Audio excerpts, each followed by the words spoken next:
हाँ, मैं जानती हूँ कि मैं खाना अच्छा नहीं बनाती, लेकिन फिर भी खा लीजिएगा। थैंक यू की कोई जरूरत नहीं। और हाँ, मैं अपने बॉस की बहुत फिक्र करती हूँ।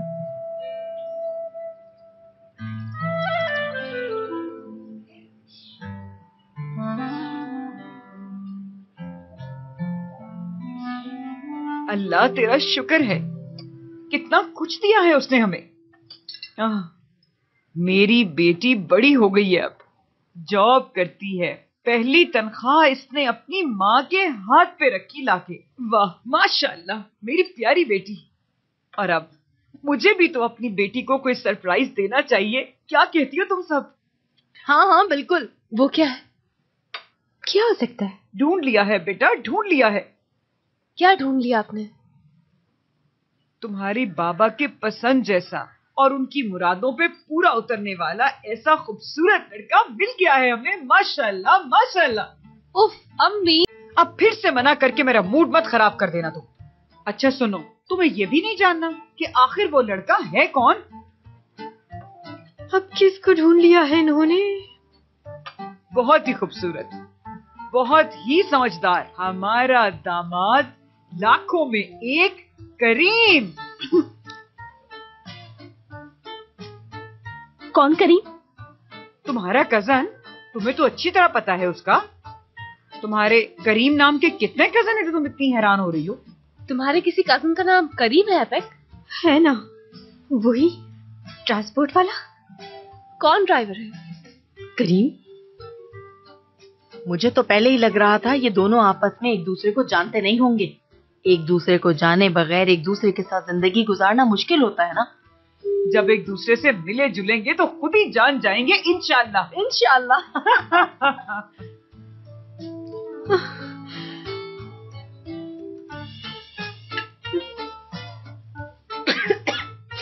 क्या क्या हो गया तुम लोगों को?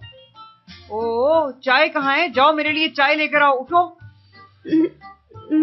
मैं ऐसे करती हूँ, मैं लेके आती हूँ आपके लिए।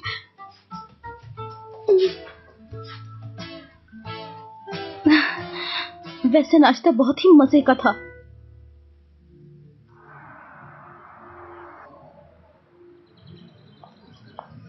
हयात,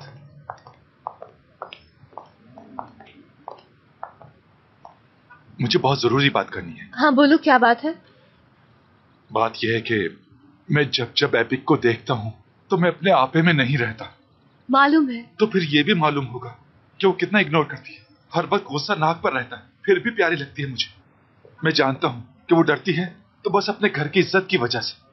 मैं भी उसके और उसके घर वालों की बहुत इज्जत करता हूँ क्योंकि मैं उससे प्यार करता हूँ।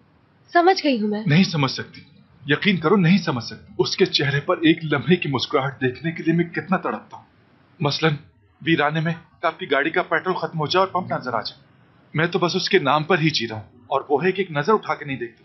खैर, असली ने लास्ट टाइम मुझे मिलवाया था एमिने आंटी से। उसने झूठ बोलकर मिलवाया था। मैं सोच रहा हूँ सच बता दूं। नहीं, मेरे ख्याल से इसकी जरूरत नहीं है। क्यों जरूरत नहीं है? मेरे पास वक्त नहीं। एक एक लम्हा भारी पड़ रहा है मुझ पे, समझो।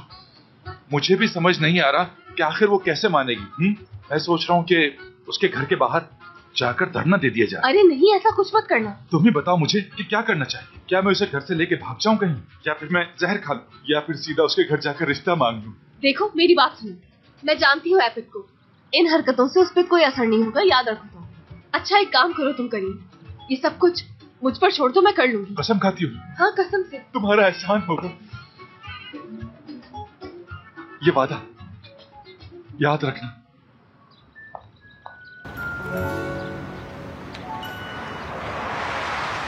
ये सारे कॉन्सेप्ट मेरे दिमाग में अटका हुआ है, कुछ और दिमाग में आ ही नहीं रहा। इसी वजह से मैंने सबको कॉल भी कर दी। मैंने उन्हें ऑफिस बुला लिया है, कुछ नए आइडियाज आए हैं, मैंने सोचा सबसे शेयर कर लिया जाए उन्हें। ओहो, थोड़ा आराम से एक ही सांस में सारी बात बताओगे क्या? मैं तो हैरान हूं, तुम इतनी सुबह आ कैसे गए? भाई मैं अपने आइडियाज को कंट्रोल नहीं कर पा रहा, शुरू का टाइम है ना, इसी वजह से मैं बहुत एक्साइटेड हूँ। लो, सुबह सुबह दादी की भी कॉल आ गई। अल्लाह खैरी करे, फिर शादी का जिक्र ना निकाल बैठे। गुड मॉर्निंग दादी जान। गुड मॉर्निंग मेरे बेटे, मेरा प्यारा बेटा, मेरा ज़हीन बेटा, खुदा तुम्हें हमेशा सलामत रखे। सुबह सुबह इतनी प्यारी प्यारी बातें, सब खैर तो है? मैं आज तुमसे बहुत खुश हूँ। ऐसा क्या कर दिया मैंने? उस पीले बालों वाली निकम्मी लड़की को छोड़कर तुमने मेरा दिल खुश कर दिया। ये क्या कह रही हैं आप? कल वो यहाँ आई थी, मैंने बुलाया था उसे। कैसी लड़की है वो? कुछ नहीं आता उसे सिवाय फैशन। क्या कहा आपने? एक मिनट, पहले मुझे ये बताएं, उस लड़की का नंबर कहाँ से मिला आपको? बस मुझे मिल गया कहीं से।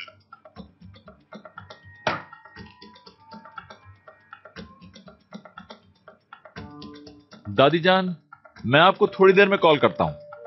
ठीक है बेटा। खुदा हाफिज।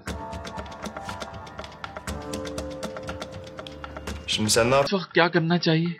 आखिरी बार दुआ मांग लो, क्योंकि आज तुम मुझसे नहीं बचने वाले। भाई देखिए, मैं एक्सप्लेन कर सकता हूँ, आप गलत सोच रहे हैं। क्या एक्सप्लेन करोगे? सब कुछ तो बिगाड़ दिया तुमने। मैंने तो सिर्फ भला सोचा था आपका, वरना आप दादी से कैसे बचाते खुद को?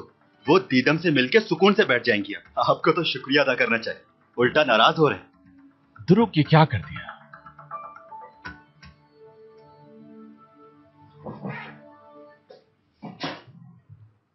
एपेक, मामला बहुत सीरियस है। करीम तो तुम्हारे लिए बिल्कुल पागल हुआ है। वो सच बताने का भी बोल रहा था। उस आदमी ने मुझे पागल करके रख दिया है। समझ नहीं आती वो मुझसे चाहता क्या है। तुम्हारे झूठ को छुपाने के लिए मैं उस पागल से शादी कर लूं और उसके बच्चों की मां बन जाऊं। तुम मेरी बात कहाँ से बीच में ले आए एपेक? वो तुम्हारे लिए पागल है ये कहा मैंने, और वो तुम्हारे पेरेंट्स से बात करना चाह रहा है, मेरे थोड़ी। एपेक, मुझे समझ नहीं आ रहा कि तुम्हारे साथ मसला क्या है। पागल तो नहीं हो तुम? बैची पिटाई का अच्छा इंसान मिल गया तो तुम्हें हजम नहीं हो रहा। खुदा के लिए समझो एपेक, इतने अच्छे इंसान कहाँ मिलते हैं। घर में ना बैठी रह जाओ तुम। असली अभी तो तुम्हारी मुलाकात हुई है उससे और अपनी दोस्त को छोड़कर उसकी तरफदारी कर रही हो। हाँ, बहुत बुरी लगी तुम्हारी ये हरकत। तुम दोनों लड़ना बंद करोगी? देखो एपेक, मुझे मालूम है लड़के अक्सर टाइम पास करते हैं, लेकिन करीम उन जैसा बिल्कुल भी नहीं है। ऐसा नहीं होगा कि वह तुम्हें छोड़कर चला जाए, और अगर ऐसे लड़ते रहोगे तो मामला सॉल्व नहीं होगा। ठीक कहा। हाँ, इसलिए मैं कह रही हूँ कि तुम उसके साथ जाओ और बाहर बैठकर बात करो। बहुत ही अच्छा इंसान है वो एपेक, और ये अच्छा नहीं लगता ना कि हर रोज तुम लोग रोड पर लड़ते रहो। बिल्कुल सही।